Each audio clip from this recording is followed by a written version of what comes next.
Bonjour et bienvenue dans cette vidéo, je m'appelle Virginie et je suis coiffeuse. Aujourd'hui on va parler des patines, des coulages et des glosses. Alors il faut déjà savoir que la patine et le coulage c'est exactement la même chose, c'est juste que nous coiffeurs nous aimons donner des noms différents d'un salon à l'autre. La même technique par exemple de balayage pourrait être appelée mèche, highlight, wet mesh, et en fait on fera la même chose dans un autre salon mais on va appeler ça autrement. Il faut vous y faire, c'est comme ça, je suis désolée mesdames. Nous sommes des êtres qui aimons être compliqués. Alors les patines, coulage et gloss, qu'est-ce que c'est? On va commencer par le gloss parce que je pense que c'est le plus simple à la compréhension. Tout simplement, vous avez un cheveu qui est un petit peu délavé, un cheveu qui est un peu sec, il a besoin d'hydratation, vous sentez qu'il est... Imaginons moi, avec mes décolorations blondes, je sais que mes pointes sont très abîmées, je ne veux pas les couper, je fais tous les soins possibles et inimaginables et je trouve qu'ils ne sont pas assez brillants. Je vais aller en salon et je vais demander un gloss. Le gloss va s'appliquer sur toutes mes longueurs, il ne va pas alterner ma couleur, il ne va ni l'éclaircir ni la foncer, mais il va pénétrer dans mon cheveu, il va le gainer, donc il va le rendre plus solide, il va l'hydrater et en plus de ça il va le renfermer, la tige capillaire pardon, dans une couche protectrice et ça va permettre à mes écailles d'être toutes dans le même sens et par conséquent ça va m'aider à avoir un cheveu brillant. C'est ça le gloss mesdames, donc c'est vraiment quelque chose d'à part. Moi par exemple je le mettrais carrément dans la section soins profonds dans votre salon, vous voyez. Autant un soin profond c'est super intéressant et en faire de temps en temps c'est bonus pour vos cheveux, et un gloss ça pourrait s'apparenter à la même chose, c'est juste qu'un gloss est beaucoup moins nourrissant qu'un soin profond. Forcément lui il va être plus là pour gainer et faire briller. Un soin profond va faire ces choses là mais en même temps va soigner votre cheveu de l'intérieur. Après la différence c'est que entre un gloss et un soin profond le prix n'est pas pareil. On en vient donc aux patines et au coulage qui sont donc la même chose. Je vais appeler ça coulage pour le reste de la vidéo parce que dans mon salon on appelle ça un coulage. Alors les coulages ils sont là pour faire plusieurs choses, mais la seule chose qu'ils ne vont pas faire c'est vous éclaircir les cheveux. Il faut savoir qu'un coulage n'éclaircit jamais votre cheveu, c'est impossible, ça ne fonctionne pas comme ça, c'est pas un produit qui est fait pour.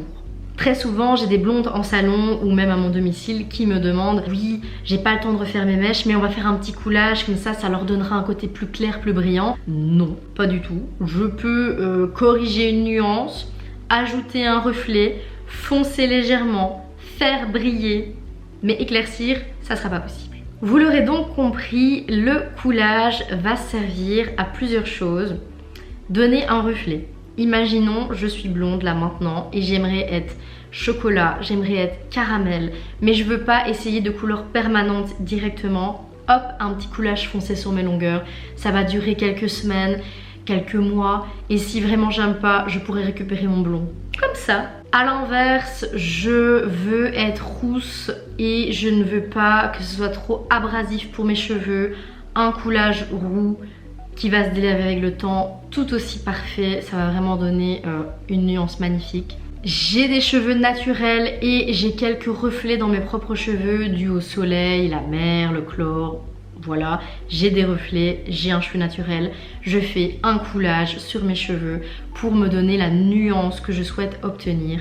Ça, c'est tout bon. Ça, c'est le coulage d'entretien entre deux couleurs ou quand on a les cheveux naturels. Et après, il y a évidemment les coulages après couleur. Si vous avez l'habitude de faire des balayages total, très souvent, on vous fait un coulage par après pour neutraliser votre cheveu qui pourrait être jaune ou orangé. Si vous faites des couleurs mais que dans votre couleur racine vous aviez envie de ce jour-là d'avoir des effets soleil, on va vous faire des mèches et à ce moment-là ça peut arriver qu'on ne vous fasse pas de coulage. Si imaginons on fait une bonne émulsion et la couleur racine c'est bien fondu sur vos mèches, mais si vous avez vraiment une couleur spécifique et désirée, alors on va appliquer un coulage qui va permettre de vous donner le reflet désiré. En soi, il n'y a vraiment rien de compliqué dans les coulages, les patines et les glosses.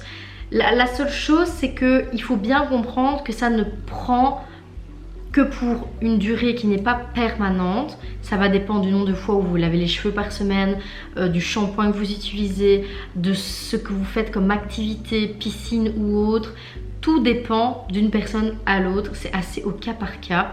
Et évidemment, un coulage fait sur une personne ne donnera pas la même chose sur une autre parce que tout dépend de la base sur laquelle on part.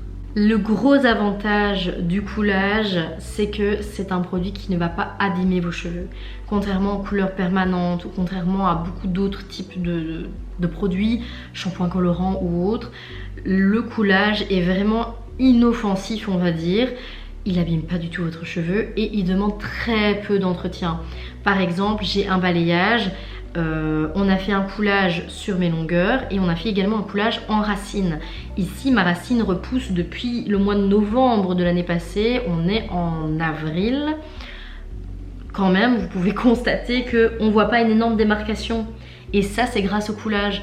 Mais comme on a fait un coulage racine proche de ma couleur naturelle en racine, ça ne se voit pas. Donc il n'y a pas énormément d'entretien et ça c'est un énorme avantage en fait au coulage. Je voudrais revenir en détail sur deux petits points qui arrivent très souvent en salon.